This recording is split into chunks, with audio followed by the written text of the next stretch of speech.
So what we want to do now, we know we have another hour of your time and we want to pick your brains essentially. We have been, literally we just got back from Ladakh yesterday and we've been undertaking some field work there over the last year and a half, looking at this particular borderland. Now, why has Ladakh been in the news recently? Huh? Yes, exactly, and the division of Jammu and Kashmir into two union territory states. Now what we want to do is give a bit of a brief background about what we've been looking at in this borderland, which is a bit different to what Birte was doing in Cyprus, but connected, and then pose a few questions for you that will hopefully mean you can answer our research questions. So if you want to give... Is your throat suffering a bit? So Birte, we've spent the last week in Ladakh and unfortunately was sick from pretty much day one and has only just recovered. Delhi has been kinder to her than Ladakh, and I think that's saying something. So, has anyone been to Ladakh? Yeah, you've been to, whereabouts? The whole of Ladakh. The whole of Ladakh. So you've been, arrived in Leh, you did a motorbike trip or what? Leh, Darjeeling, Tansin, Urtuk, Siachen, Kargil, Dras, everywhere. Okay, fantastic. And how would you describe its image? What's very iconic about Ladakh? There's no trees over there. Yeah, it's a desert mountain land, so incredibly different to the Kashmir side. So a bit of a brief history about Ladakh, situating it in wider Indian history and how we've got to UT status today. So as you can see on the map there, this is, in fact, I don't know where I stole that from, probably should have attributed it. It's a very contentious area surrounded by lots of disputed borderlands. Ladakh obviously backs up to China, but has been a part of Jammu and Kashmir state until last month, or actually officially October 31st is when it will become a UT. This whole area used to be a key part of the Central Asia trade route, so very well connected between India and Central Asia, and Ladakh was actually an independent kingdom, a Buddhist kingdom from the 10th century until the Dogra invasion in 1834. Reached its peak in the 17th century. There's fantastic palaces in Leh and Sheh where the kings used to live. But it was invaded by the Dogra army on the instruction of the Maharaja of Kashmir and was incorporated into Jammu and Kashmir in the 1840s, obviously part of the wider British Empire. And then in 1947, a part of Jammu and Kashmir state with independent India. Now, it's a very isolated and closed region for two reasons. Firstly, climatic. The climate, as you'll have experienced when you were traveling, it's incredibly high up in the Himalayan mountain range. It has really harsh winters. It's virtually inaccessible. It is inaccessible by road for 6 months of the year because of heavy snowfall. Temperatures plummet, I think, to about minus 30 or 40 or something. And so the summer time where tourists go, where traders go, is a very short period. But beyond the climatic, it's also heavily securitized. So when it became a part of independent India in 1947, it was absolutely closed off to outside visitors until 1974. So Ladakhi life continued in its very traditional farming, like all of its traditional customs stayed in place. And then in 1974, the Indian government decided to open it to tourism. And since then, it has expanded massively. Mainly European tourists at first, but since around 2009, I think, there's been a massive spike in Indian tourism to the area. Does anyone know why? Why has it expanded since that year? Because it's the only Bollywood movie I've ever watched. Is it? Yeah. Sorry. Anyone know which one that was? Three Idiots. Three Idiots. Exactly, and literally you speak to any tour operator, market seller or whatever, they say Indian tourists only started coming in the last 10 years and it's literally because of Three Idiots. So really put that area on the map domestically. So you could argue that it's opened out to become a connected part of India since that point, but it's quite consistently remained politically marginal. It is up until February this year, it wasn't even its own district. It was part of the district of Kashmir. So you had Jammu and Kashmir, and then in February this year, it was given its own divisional commissioner. It is a Buddhist majority district. in a Muslim-majority state in a Hindu-majority country. So it's always felt a bit politically marginal, and it's felt marginalised by the government, the Jammu and Kashmir state government. It's the largest territory, but population-wise, not so much, but they felt we don't get enough resources for development, infrastructure, or anything. There's been a heavy army presence there, particularly since the war with China in '62, but the relations with the army are very positive, and pretty much the only reason why the roads there are any good. So there have been quite active agitations since the 1980s for Union Territory status, particularly among the Buddhist community there, led by the Ladakh Buddhist Association.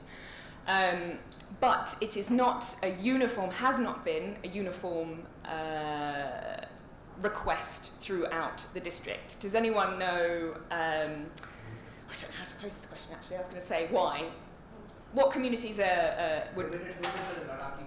Say again? Tibetan, there's a clash between the Tibetan Buddhists and the Ladakhi Buddhists. There's not a clash between, the Tibetan, the Ladakh has the second largest Tibetan refugee population in India, but they live separate lives, but quite peaceful lives. Actually, there's a significant Ladakhi Muslim population there. Shias that don't want to be part of the LBA. Yeah, the Union Territory, yeah. So, the Ladakhi Muslim population is very different from the Kashmiri population. Ladakhi ethnicity, just a Muslim faith, and Islam has been present in that region for centuries, for a very long time. Kargil, which you can see, which is just on the border of the line of control up there, is the second largest town in Ladakh, and it's Muslim majority. But the population in Kargil have been against Union Territory simply because they fear being another marginal population in a marginal place. So a Muslim majority town in a Buddhist majority Union Territory, etc., etc. So Kargil has also experienced lockdown, just like parts of Kashmir, communications difficulties, some protests, and so on. So that's the kind of the background of Ladakh and the border area. It has a borderline with both Pakistan and China, so it's quite interesting in that sense. And Birte, do you want to explain a little bit about the project that we've been doing and our rationale? My voice is back. Sorry, I'm really sorry, but there was nothing left for a moment. Yes, so we looked at a project that was particularly interested in economic mobility in the borderlands, basically. So we were interested in both the markets of Ladakh, so how markets kind of framed in borderland areas, what are their particular challenges, what are their kind of challenges in kinds of transportation, but also how they're impacted by the conflict around them and so on. The other thing we were possibly very interested in was the idea of, in general, economic mobility, which we kind of defined as tourism and trade. So how do also people move, and what does that mean for the area?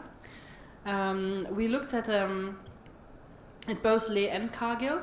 So we spent some time in both places over the last, 2 years basically.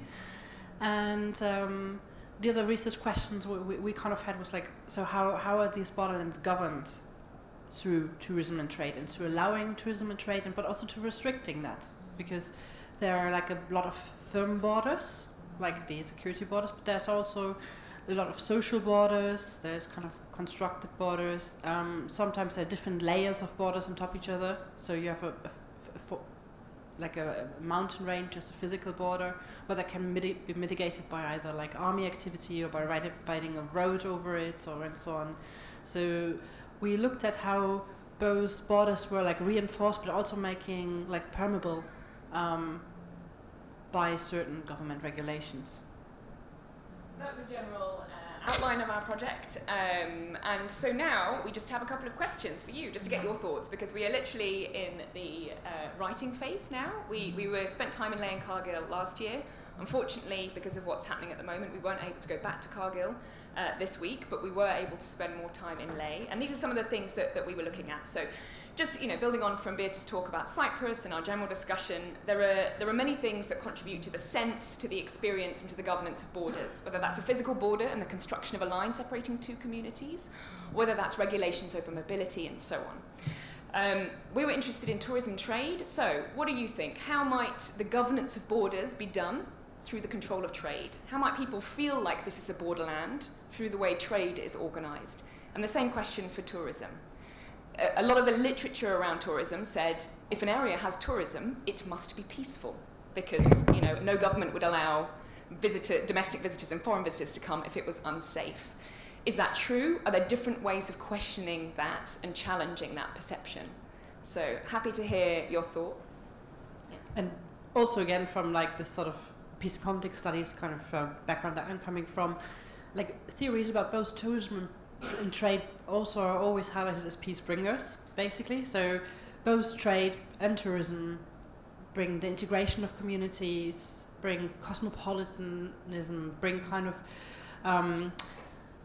some sort of like opportunity costs. So once you have tourists in the area, once you're trading with someone, then you have an economic loss to make if these relationships are breaking down. And also there's on the other side are seen as bringing as parts of development, basically. So if you have tourism, that brings development. If you have trade, that brings development, and so on. So there are all sorts of these really positive theories behind it that we wanted to look at and see if that necessarily is so positive. So what are your thoughts?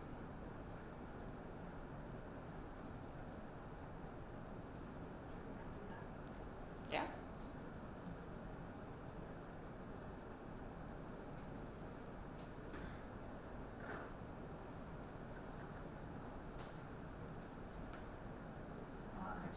It's not a thought, but like I had a question also. It is basically about how the MFN customs which India has with Pakistan. So that is basically the lowest amount of tariffs which India can have while it is trading with its neighboring countries. So probably this is one of the stance which India took, but it was not reciprocated from Pakistan. They did not recognize that, besides of the fact that India and Pakistan are a part of WTO as well as GATT. So what are your views on that? Could that be because both trade as well as the tourism aspect have an economic aspect of it. So what do you think? What are your views on this particular custom? Should that be reciprocated from Pakistan side? Right now the trade is very less between India and Pakistan, but in the near future, if it starts up at a greater level, then should that be reciprocated? Because it has a connection.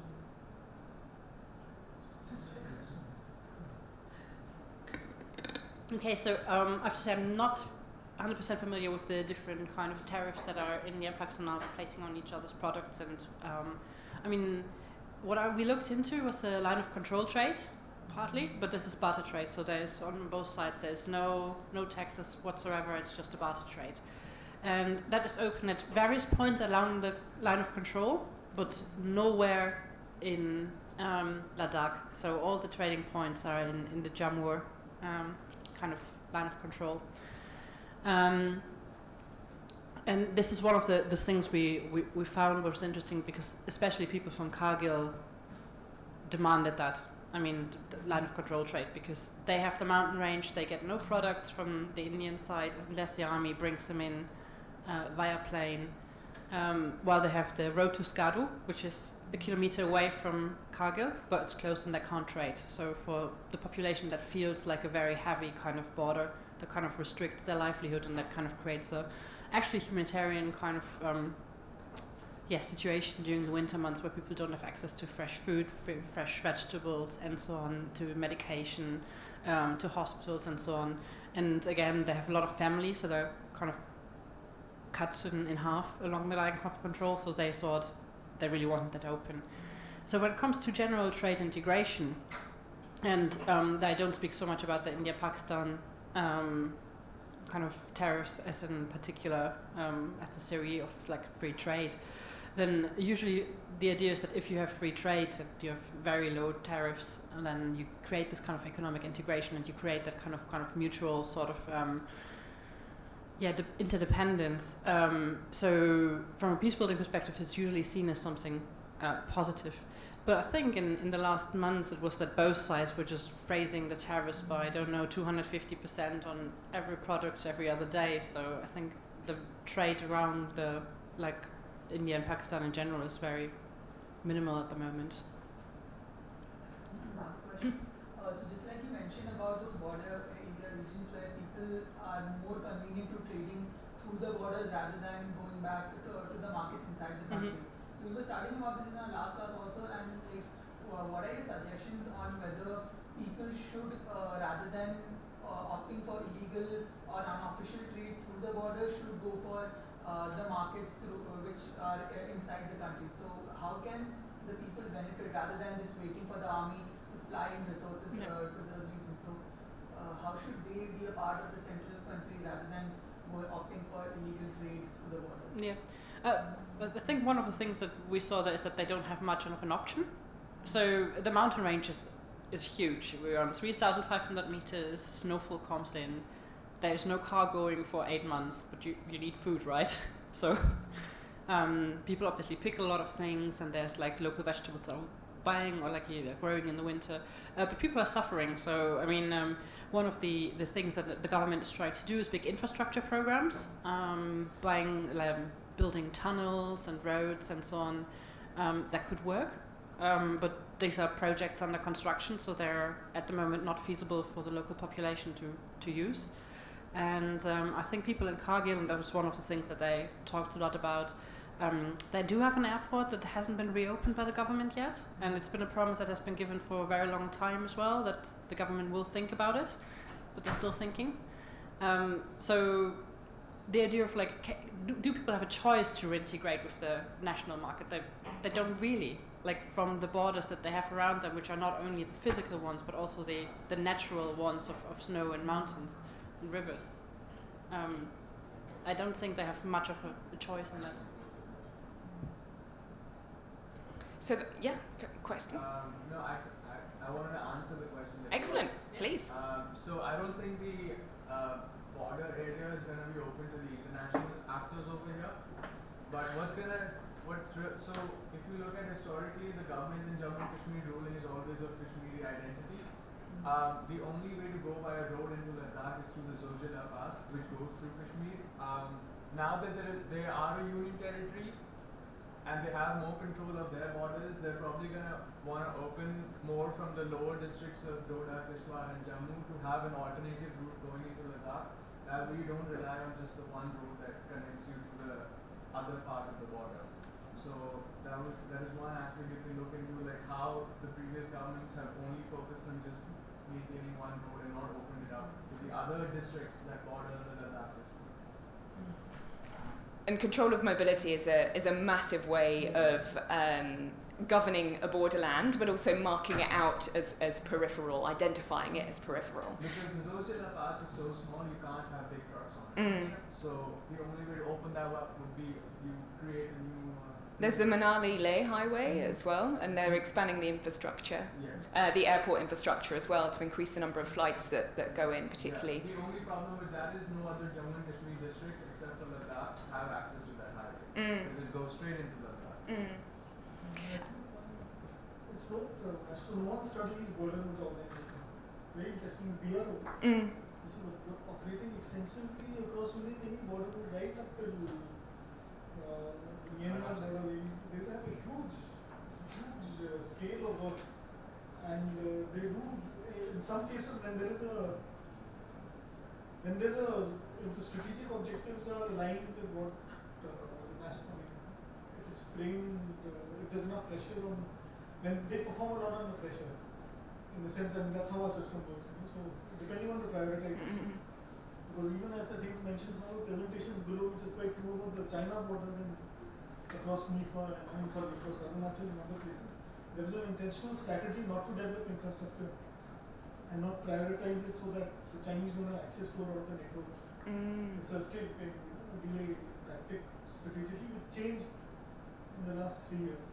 So studying the BRO itself is it's a very interesting organization, and they have a lot of interesting things happening there. So a lot of their projects also depend on labor mobility. You see who works in BRO. So let's say the army engineers control one part of it, sets everything. Road construction, actually it's all contract labor. So they're also dependent on which contract labor is willing to operate, because we are building Bhutan's roads. So you get a lot of labor there they come from Jharkhand and Bihar and other places. But no one has studied, like, I've not seen any major study on, no one reaches out to them. Also. So it's a very good organization. I think as you see in cycles, places that are very marginal, like a lot of things are actually happening there which tend to be, we overlook them. And I think BRO is a classic example of that because specifically tasked with infrastructure building on border areas. And they have a long-term presence. So it's more just and it links to all of these things in terms of mobility and their own mobility. Okay. It also creates a population. You see a lot of places where BRO works, the population who's contract labor, something settles down there. Well, that's a big strategy that's happening in Ladakh actually. And one of the big arguments around why Ladakh was opened in 1974 to tourism is that tourism, the mobility of labour, the development of an area for tourism marks the area out as quite clearly Indian. It's not under contest. It's not disputed. This is an Indian territory. We've got tourists coming here. We're celebrating Indian culture. So you've got that infrastructural kind of development that marks a place, but then also with the development of infrastructure, you've got control over mobility, and this is something else we've seen with tourism as well. I don't think it's the case in Assam, though please correct me if I'm wrong, that inner line permits are required to travel to most of the villages within... Not in Assam, but parts of North. Yeah. Arunachal Pradesh, I think there's an inner line permit. You've got inner line permit. Nagaland is also inner line permit. And Nagaland is also still has prohibition of this park.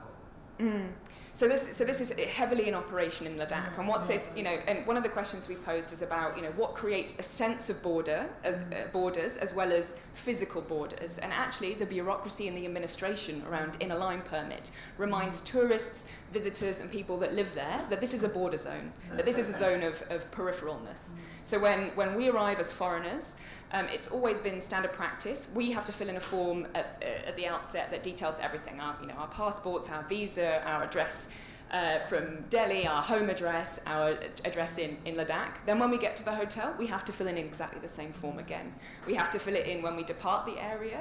And if we want to travel to anywhere outside of Leh, any of the villages like Nubra Valley or Pangong Lake, which was the site of the film, foreigners have to get a protected area permit as well. And interestingly, the Indian government has shifted its position as to whether Indian tourists require it. And right up to 2014, it was a requirement, and then it was abolished in 2014, just after China had made incursions into Ladakh territory. And there's an argument around that they cancelled the inner line permit to enable Indian tourist mobility to these areas that would again claim it as an Indian territory, mark it out more as an Indian territory. But then in 2017, it was reinstated because the Chinese made another incursion nearer to Pangong Lake. So then the Indian government thought that's a bit too close to home, so started monitoring movement again. So these are the kind of issues that we're looking at, non-physical acts of bordering that are either control and restrictions of trade or control, restrictions and enabling of mobility to claim an area or to prevent people from going there. So if there are any, we're welcome for any thoughts or questions or comments related to Ladakh, given that it's such a topical issue at the moment, or any other questions. I'm sure in Ladakh, is there a market committee?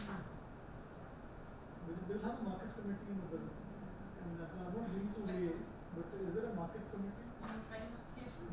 Yeah. So then for your, it's just one suggestion.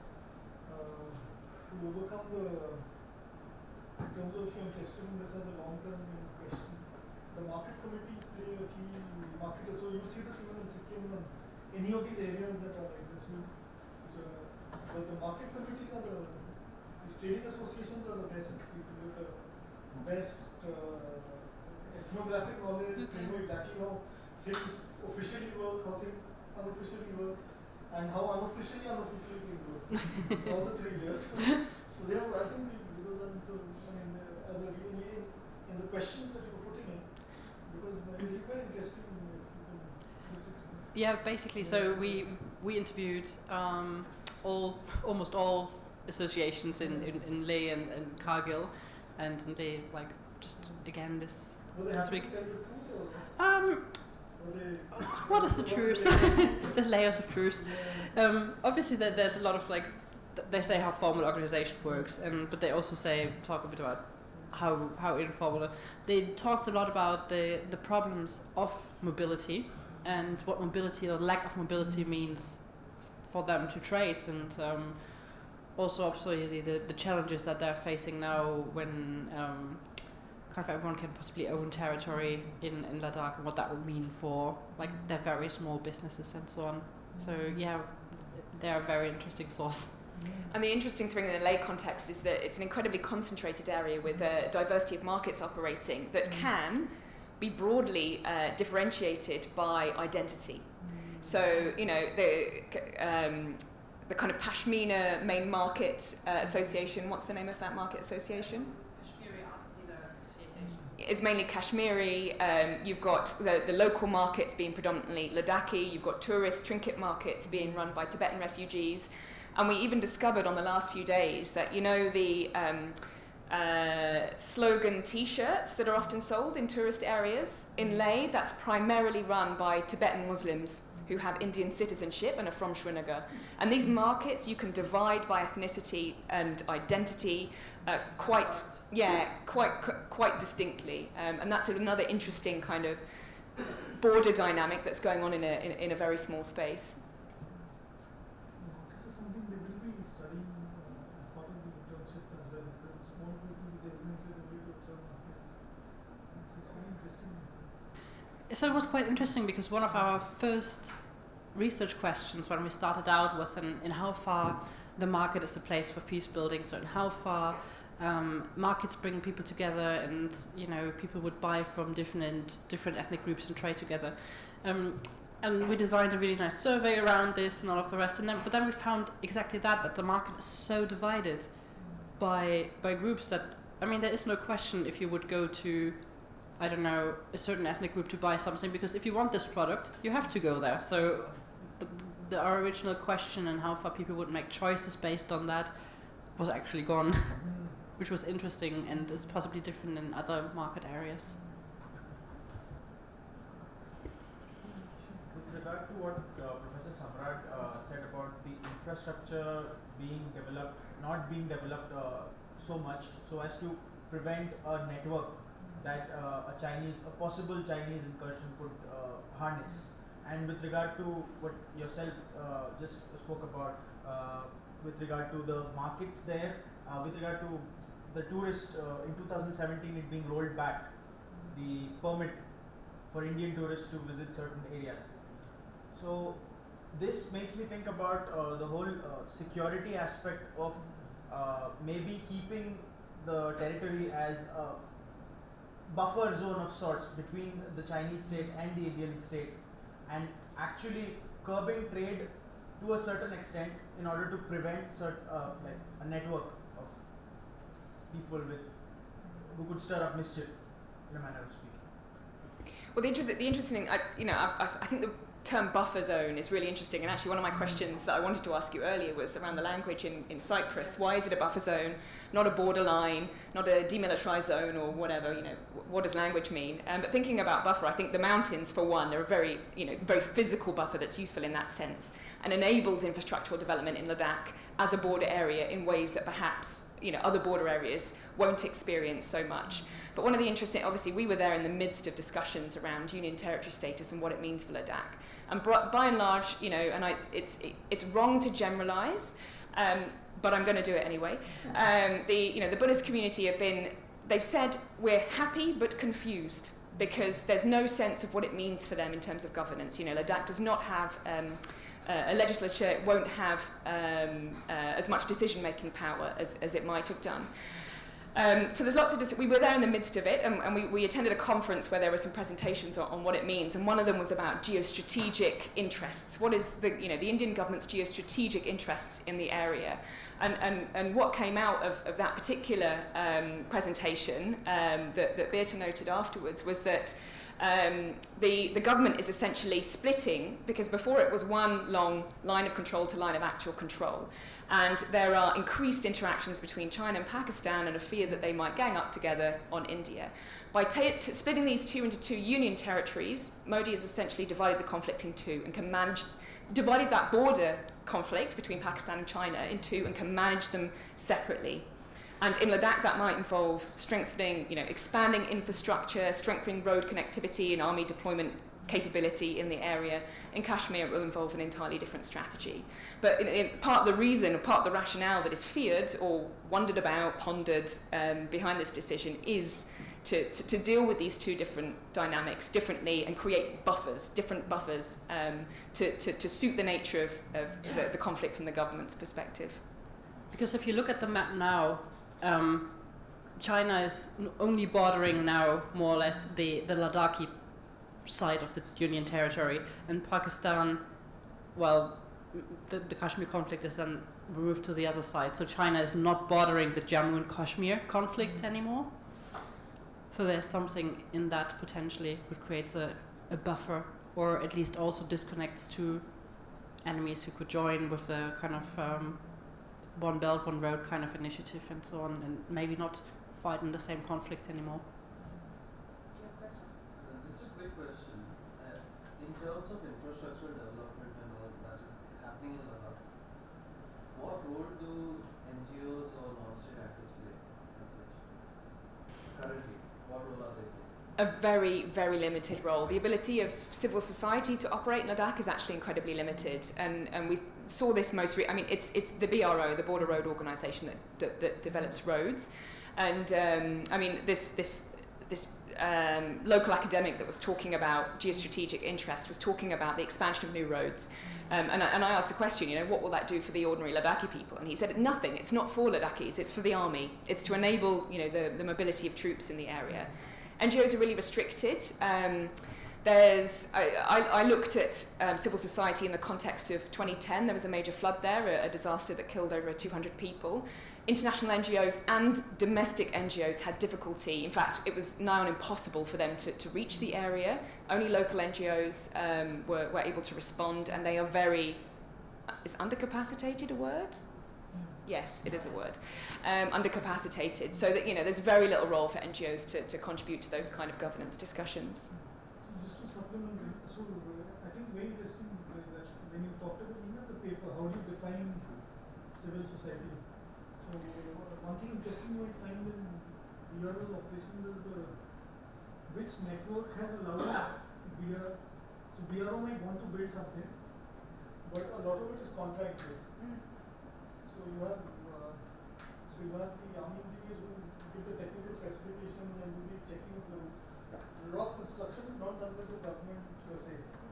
So it's these contractual arrangements that you have to disaggregate possibly to figure out which network has been awarded the contract, especially in a place like Ladakh. It's compared to many other areas where we are operating. So I think that would be an interesting thing, because once you disaggregate who the contract is awarded to, which is the contractor. So then you suddenly might find, okay, his or her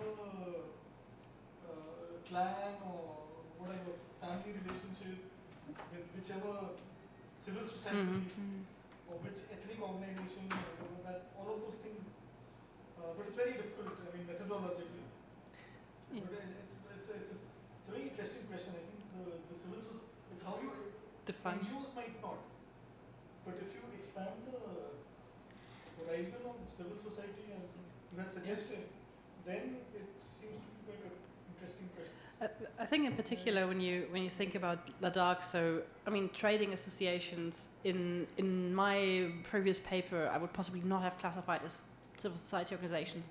If I'm thinking about the Ladakhi context, they totally would be civil society organizations, because their role is so much more than doing business. They run functions, they run welfare systems for their members and people who are not members basically, and they kind of make very much the point that they also support non-members. So they would possibly be one of the strongest civil society actors in that area. And if you think about them, how they try to represent well, both their own interest, but also, I mean, connectivity is a general, like getting products in, getting food in, like having lower costs for products. Technically, something that everyone wanted, and they talked so much to politicians about this, but their chances of implementing any of that was very neglectable. Actually, they didn't feel they made much progress on any of these requests in the last 5 years. And I think, yeah, I think that question is really important and really relevant also because of the need to perhaps, and I'm just following a thought through here, but differentiating between civil society organisation and civil society type action as well. Because if the Border Roads Organisation is contracting, labourers or whatever to develop the roads, that's a kind of economic contractual relationship. But what the military in Ladakh is also doing are civil society activities. They have Operation Sadbhavana, which is specifically, if you go to they have a military museum there. If you do go to Leh, it's brilliant. Massive propaganda for the Indian Army, but they have this Operation Sadbhavana is specifically designed to win the hearts and minds, that's what it says, of the community. And they do, community activities, capacity building of civil society, disaster preparedness activities. And so they've split the function, essentially, of a civil society organisation, economically contracting action, and then themselves undertaking the winning of hearts and minds. So it's interesting to look at what is civil society, because NGO is non-government, but then if you shift the language to civil society, does it have to be non-government? Can the military be included as well? All of these kind of conceptual ideas are important here. I'm just spitballing here, but with regard to what Professor Samrat said about contractual arrangements being offered out to develop, say, civil projects for like roads, for example, or infrastructure, if there is perhaps a void on the part of the Ladakhi people to occupy those roles in those contractual arrangements, that void could be filled by people from the mainland, India, traveling there and setting up a business there and getting involved in this kind of activity. So that would mean something completely different for trade there, and it will perhaps create like a competitive structure. So I think, and this isn't something we've empirically investigated, but I think the majority of, especially kind of road labour construction, is outsiders anyway. It's migrant communities that come in, particularly during the summer months. There's not a significant proportion of Ladakhis, I think, as far as we were exposed to, that undertook that kind of manual labour. But more outsiders coming in, doing business and owning land is exactly what the Ladakhis fear will be a result of UT. That is not something, in their view, that will lead to progress and peace, continued peace. But it's an open question. It's a feared unknown rather than something they know will be detrimental.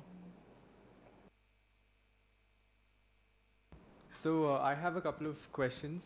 So with respect to developing the region infrastructurally, with the creation of the Union Territory, if the government is trying to improve the infrastructure road-wise so that the military presence can be improved with respect to the LOC and the LAC, like you discussed. But some time back, I read an article which talked about tourism in Ladakh. So this was before the entire 370 thing came up. So this talked about tourism in Ladakh, which said that the number of tourists visiting Ladakh are increasing exponentially, and it is causing a stress on the resources there. The water availability is in crisis. It also said that the number of tourists visiting Ladakh in a year were more than the actual local population living there, which is creating a stress on the resources. So with the creation of the Union Territory, if it is opened more to tourism, it will be important to understand whether the infrastructural development can keep in pace with the increasing tourism. Because if it is not done, if it's not in pace with the pace of tourism, then it could have an increased stress on resources, and then it would hamper the whole developmental process there. So this is just one thought that I came up with. Along with that, there was serious issues of pollution and carbon. Right. And on to that, I would like to also know, will it affect the peace among the communities as well, residing there, like minorities community, as well as the migrants, like the veterans and the other. So even the infrastructure development is happening, so will there be any kind of conflict based on that infrastructure development? Also, one more quick addition to that. if the region of Ladakh is developed as you know, a very mainstream tourism spot, it's still not a very mainstream area. I mean, not a lot of people in India go to Ladakh as much as they go to, you know, Srinagar or Kashmir. But if it is developed as a very mainstream tourist destination and it becomes, you know, a hill station that people go just on the weekends, then will it be very advisable? I mean, will that happening be very advisable with when it comes to the security concerns there? Because if it becomes a very mainstream hill station, like, you know, you have Dharamshala or Mussoorie, they've become extremely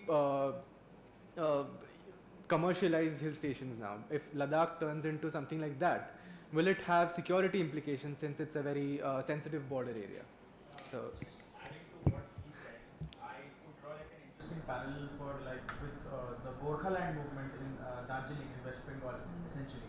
So the situation in Ladakh, if allowed to spiral out of hand, could perhaps lead to something like that, because these people are they have their own interests, and if they're not represented well, they could agitate. Okay, so I'll pick up on the tourism and kind of ecological and development points, and then if you want to talk about the, you know, the potential for conflict afterwards. So what you read was absolutely correct. Ladakh at the moment is really struggling under the weight of the tourism that happens in those few months, partly because of massive unregulated expansion of guest houses, of restaurants that don't have or use drainage systems properly. So there's been a water shortage crisis. It's incredibly, you know, ecologically sensitive anyway. They rely on fresh water running from glacial melts, and temperatures are changing, seasons are changing anyway. On top of that, a massive density and explosion of population in the summer months, huge pollution. Actually, the worst polluting vehicles that we've seen are military vehicles, but also, you know, there's taxi after taxi after taxi with tourists. That is true. That is a major risk. And part of the problem with UT at the moment that we foresee is that actually the Ladakhis are some of the most environmentally knowledgeable population in the entirety of India. So much cutting-edge research about the sensitivity of the ecosystem in the Himalayan region comes from research and development organizations in Ladakh. They're ahead of the curve when it comes to that kind of thing. But are they going to have any legislative power? No, they're not. And how much does this environmental consciousness and the need to preserve, restrict tourism, restrict mobility for the sake of the environment, how much will that resonate now with the government in Delhi? You know, that's an open question. Will they have the ability to implement environmental legislation that will protect that area? Possibly not. So that's a big concern with UT at the moment and what the future will hold. And a big thing, you know, immediately after UT was announced, you saw, I think, the Ambani Group and the government of Maharashtra saying, fantastic, we can build amazing, massive luxury tourist resorts in the area now. So the fear is that multinational corporations will come in and take advantage of this and expand the industry even further. So that's the environmental thing. I think with the, you know, in relation to your question about will there be more conflict, I thought from the woman at the conference who was from Cargill, I thought would be quite interesting.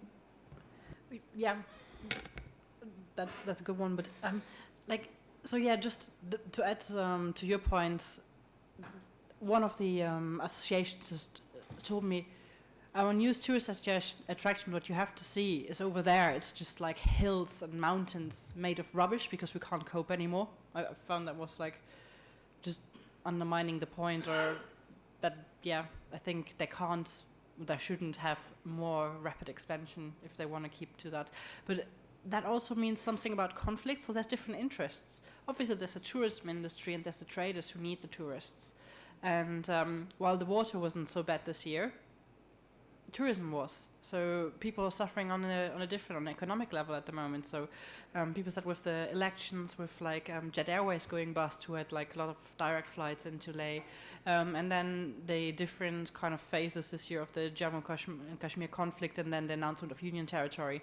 Leh never had less tourists or a worse tourist season in the last, I don't know, people like always make up years, but that's like in a decade and so on. So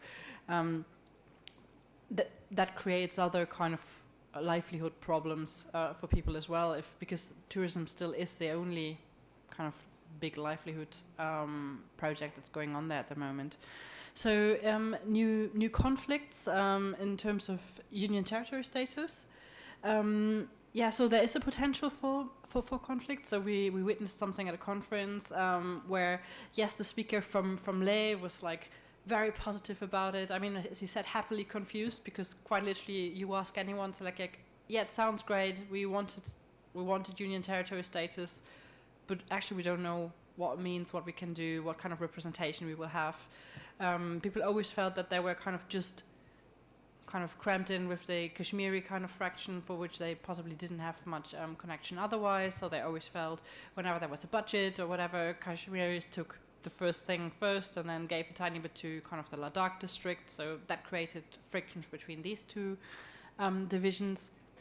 But now we also have Kargil, and people in Kargil made their own points, saying like, well, but Ladakh is Leh, and now what are we in Kargil kind of who's giving us anything?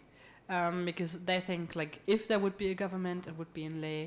If there is kind of political representation, Delhi is closer to Leh than it will be to Kargil. So they don't know what will mean for them, and if there would be any development for them. They're hoping for tourism, they're hoping for infrastructure. But yeah, they fear that there will be tensions between Leh and Kargil as not only cities but districts. And also the Kargilis feel that people in the Leh district are playing people in the district of Kargil against each other. Because Kargil is more diverse in terms of like Kargil as a city is a Muslim majority city, but then there's like Buddhist kind of towns all around in the Kargil district. And people feel like that whenever it was said that Kargil has reservations, people's like, no, it's only the people in Kargil town who have problems. People in Kargil district will be happy. So the woman from Kargil felt that someone is trying to get the harmony in the state within the district of Kargil kind of torn apart. So people do fear that there are new conflicts coming up based on that.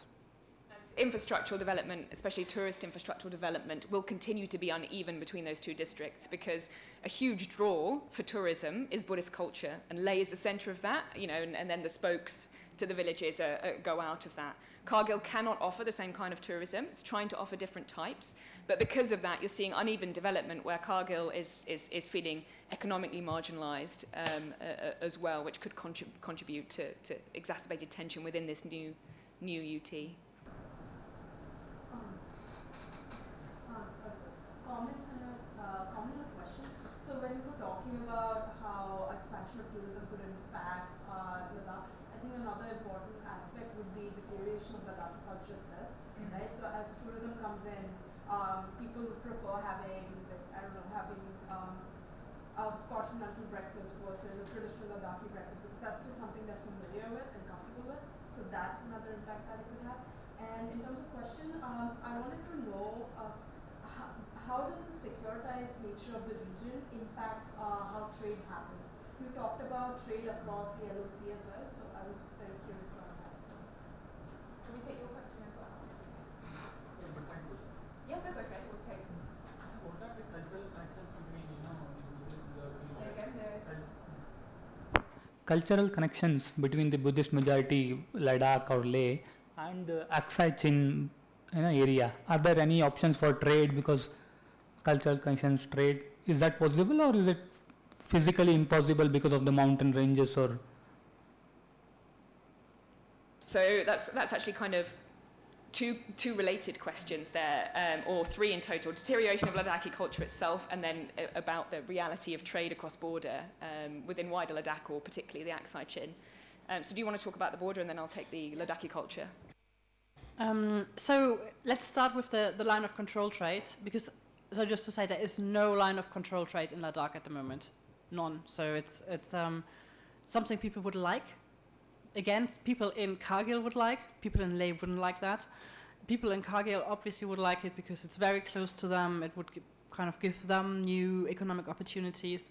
It comes back, I think it connects a bit to culture. Both Leh and Kargil don't have too many museums, to be honest, but both of them have huge museums on trade and on like trade as a part of their culture, because how they remember their kind of kingdom of Ladakh, independent kingdom, is a trading kingdom, is a central kingdom, is something who's the center of like a modern Asian trading route. But what they now are is a peripheral kind of state and with restriction of trade. So there's something clashing between the history of the state and the culture of the trading memory and what they can actually have. So people in Kargil would love the line of control trade, both possibly because they wouldn't feel anymore that they're sitting quite literally next to a closed border, but also because it would kind of open the possibility to get goods when they need them in winter. The other part of the trading question, new conflicts. So we can see that people do trade around or across community lines within Ladakh. As I said, the products are very much divided by different ethnic groups who's delivering them, but it doesn't seem that they're kind of divided by who would be buying them. So I mean, obviously the Kashmiri art traders, dealers, cater more to the tourist market because, people don't buy so many artifacts in their everyday life as they do in kind of a tourist situation and so on.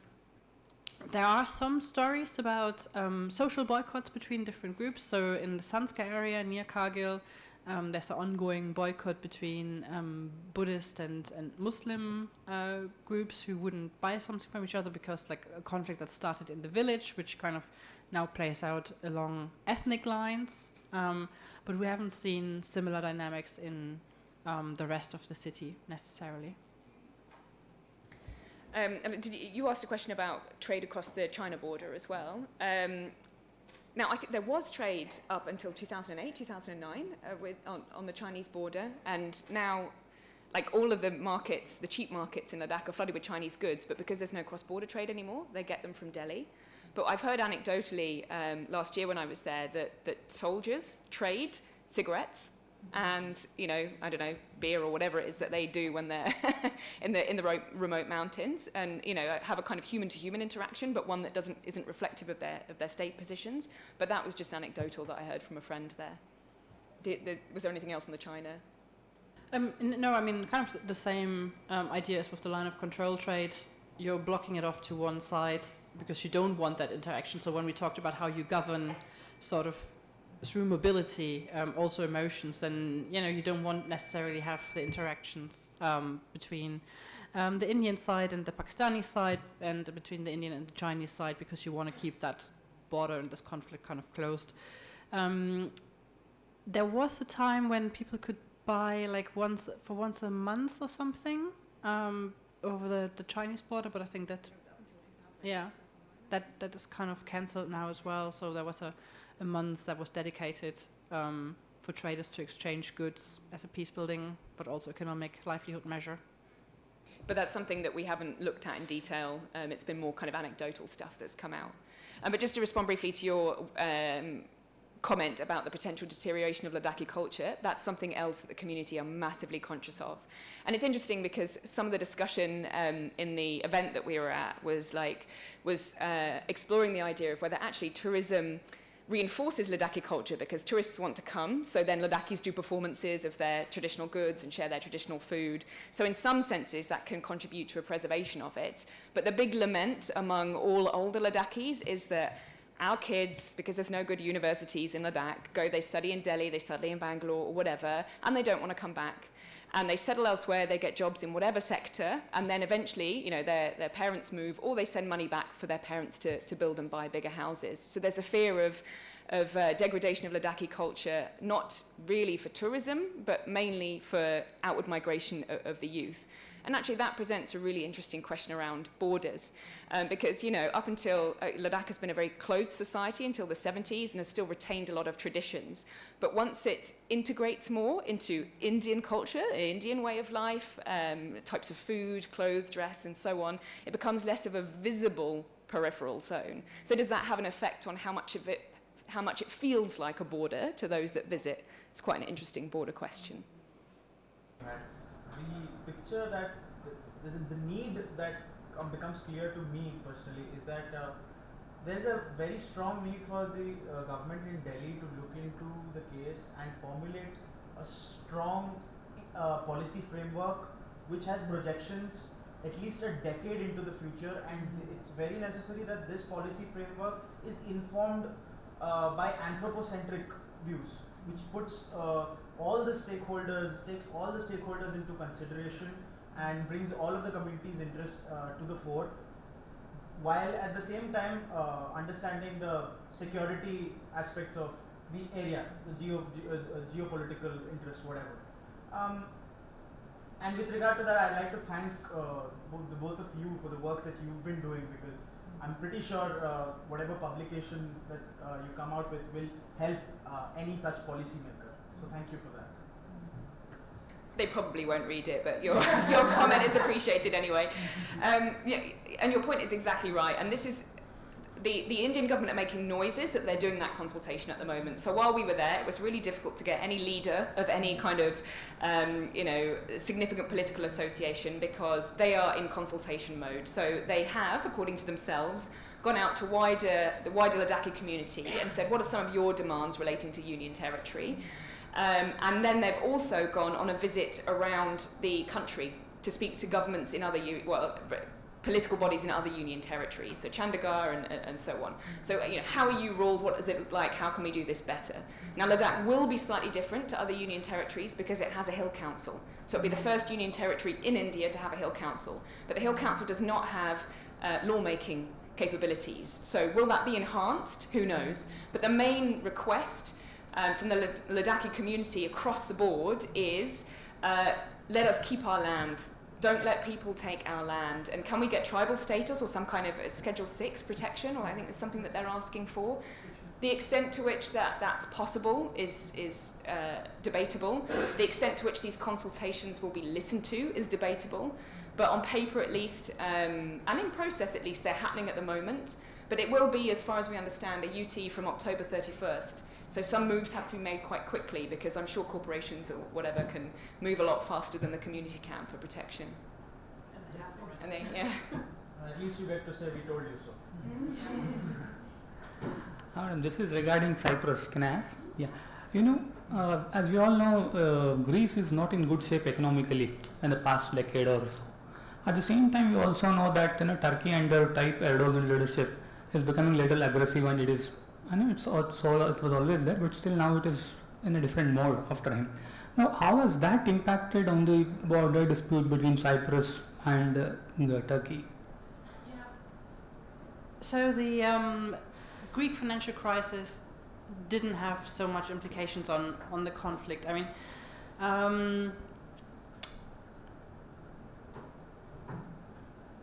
Cyprus had its own financial crisis, which kind of they were heavily impacted by, and a lot of people saw that maybe Cyprus' own financial crisis would have been like an opportunity for the international community and to be a bit more firm with Cyprus. Like you solve your conflict and then you get help, but that didn't happen in the end either.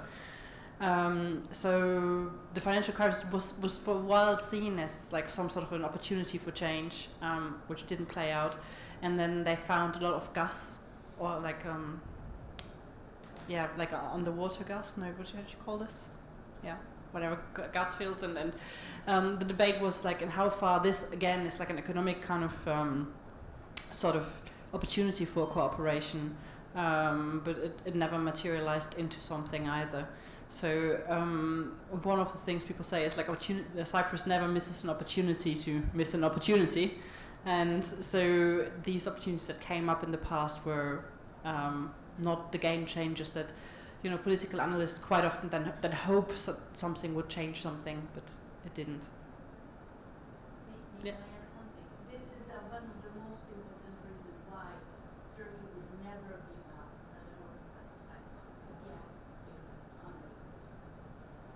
But it's debatable how much is there actually. I mean, if there's really a lot of gas that they started drilling. Yeah. And the Cyprus government protested, but the Turks said. Yeah, we do anyway. Yeah. But it might be a very small amount in the end. I mean. No. No? You think it's really? It's a huge amount. Is it? I guess. Okay. Why do you think the Turks want to drill? Okay, great. So, this has been a long discussion. We've covered both Europe and India. I don't think Cyprus and Ladakh have ever been compared before, so I think this is a first. What I want to end with, because you guys are, obviously, this is part of a certification program, you're going out, you're going to be doing active research and work with civil society organizations. I want you to propose 3 questions you are going to take with you in December to this area. Either based on what we've talked about today or something else. What kind of questions do you have now about either civil society, about the borderland in the northeast, about the performance of borders, mobility? We've raised a few in the discussions earlier, if you can remember them. If not, make some up. But I want 3 from you guys before we close. So we could be sat here a while. I have one question regarding the funding of international organizations. So, the funding, the non-state actors' role, they want peace, though in their own way, they have different concept of peace. So, the civil society is a mediator between international organization as well as I think between non-state actor as well, if I am right. Mm-hmm. So, I want to know how specifically funding from international organization can fulfill, or how does the civil society will mediate that funding in order to fulfill the demand of non-state actors, or demand of peace from the non-state actor, because the international organization has certain peace demarcation that this should be fulfilled to show that peace has been, peace initiatives has been taken. But for the non-state actors, this might not be the peace demand, what should I say, fulfillment. Okay, great. So that is an excellent question to take with you when you do your field work. So a question about funding. Whether international or even domestic, how is the funding of the organizations you're working with shaping the agendas of the work that they're doing? So that's one. What's a second question you can take with you? I think one important paradigm when it comes to any borderland is mobility. So mobility when it comes to not just migrants moving from one part of the country to the other or to the borderland, but also tourists. So it'll, one thing that will be very interesting to see is how the aspirations of either migrants or tourists, when it comes to mobility to the borderlands, affect the development in the borderlands. So that would be one important, interesting. Exactly, excellent. So their aspirations of movement in the area, but also the restrictions that might not enable them to move in the area. Yeah. How do they reinforce the borderland or enable development? I think that's an excellent question. And then the third question, we can take as many as you like. So, yeah, red t-shirt. I think another important question would be the dynamics between the non-state actors and the state itself in handling either infrastructure or even mobility for that matter. Because after all, it's the state who does the progress of non-state actors, nothing will happen as such. So looking at the relationship between the two, which means that you'll have to engage with both and get both perspectives and not just take because I know you'll be embedded with civil society, right? And it can be easy to take some of their explanations of context as fact, but you'll have to speak with the state as well and see what their perspective is. That's an excellent question. I don't know if this could qualify as a research question or something. It's just something that I would be very curious about. I call this more like a hypothetical situation. We discussed this about like how our target research area is defined by the fact that there's like minimal international. I mean, probably there's no international presence or there's no international funding, whatever. So something that I keep wondering about is what the situation there would be like if there were to be any international presence, or if like an international body like the United Nations or any organization that were to be working in that area. Yeah, that's an excellent hypothetical, and I think something that you can look at other case studies first and then try and place within the context that you're working within, and even engage with the actors, the civil society that you're working with. How would things be different if you had international funding, and who would you seek funding from and why? That would give you a better idea of their agenda as well. Did I see another hand up? Yep. Yeah, so what I am concerned about is like the economic aspect of it, and also about the fact that I forgot the question. yeah, I got it. So it is not basically a question; it's sort of an argument that the Western model of dealing with borders is somehow not going to happen or not going to work out in the in places like India or even South Asia, because how the United States deals with the US-Mexico border, or whether it be the Israel borders, the increase of technology is not going to just affect or work out very well in the Indian borders, because the major problem is population and identification and the identity of those borderlands. So somehow that could be my argument that the Western model of dealing with borders is somehow not going to work out. Another question which I look forward for is how is the government looking forward to tackle the problem of illegal trade and converting that amount of money, because that's a lot of amount of money through illegal trade. So that can be converted to something which goes official on records, which can actually benefit the economy to a certain extent. So good luck getting people to be honest about illegal trade accounting. But I think that's a good question. So yeah, your first one was about managing borders. I think that's again a great question. And you can look at, well, if the Western or international model isn't right, what's happening locally? And actually that's a great academic question, because a huge turn in recent decades has been how can we learn from local specific contexts? So if you can draw out some case study or observational analysis about how the border is managed there, even better, you can contribute it to the international discussion. And then the illegal trade, I think that's great, and I'd be very interested to see what your findings are. So that's 6 questions you have. Funding for the organizations you're working with, how does that affect their agenda? Mobility, how do the aspirations of mobility match with the governance of mobility in the area? The dynamics between the non-state organizations and the state, perspectives on those from both sides. What would it be like if there was international support there? How are the borders managed from a local level, and then how to account for illegal trade? So they are 6 questions you can all take with you in December, and it would be great if you could write up your answers or reflections in some way. We'd be we'd be very happy to read them, and if there's anything you want to develop from them that we can support you with, we'd be very happy to do that as well, because I think it's a really exciting program that you're a part of, and hopefully these discussions will feed into that a little bit. Just on behalf of all audience, just like to thank you for really widening the horizons to which we can think about in terms of borderlands, and especially today's session. We've been going through various case studies, but this ability to, I think, compare, and especially looking at the Cyprus case, and then from there suddenly realizing that possibly even an area like has, there are so many similarities, and these borderlands questions are actually really, really very interesting to investigate and design research for. And thank you so much, Jessica, especially for the consolidating all of these questions together. I think it's something, as they move towards the empirical stage of the field, is something seriously that they will be looking at, and we'll certainly be following up on each of these questions that we need to know. Thank you so much once again for really, really holding this discussion, and we really wish you all the best for this Ladakh work and any other work in Cyprus. Certainly, we look forward to reading some of it. Thank you for having me.